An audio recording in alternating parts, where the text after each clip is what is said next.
Hello and welcome to episode 6 of the ProfileTree Premiere Pro tutorial series. In today's episode, we're going to be talking about green screening and how to make effective use of the Ultra Key effect. So let's get started. So the first thing we're going to do is bring in our footage.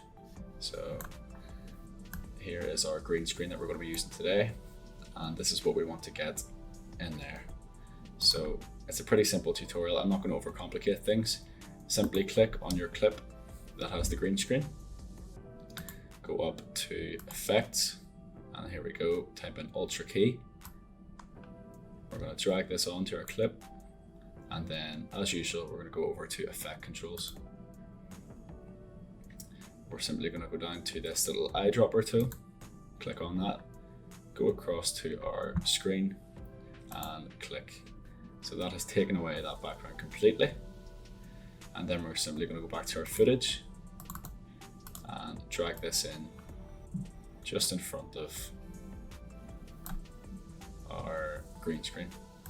And because I've only got half the footage that I would need, I'm going to slow this down a bit.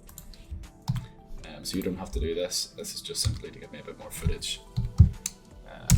There we are. So you can see that that has gone in place, but obviously you're going to need to resize that.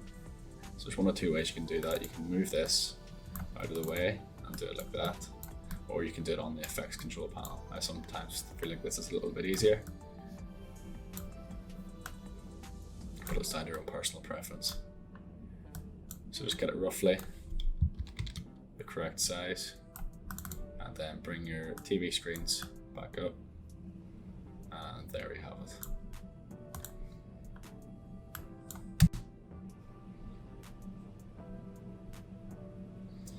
So there we go, that is how you use a green screen / Ultra Key in its most basic form within Premiere Pro. Thank you very much, and I hope to see you again soon for episode 7. Thanks, bye.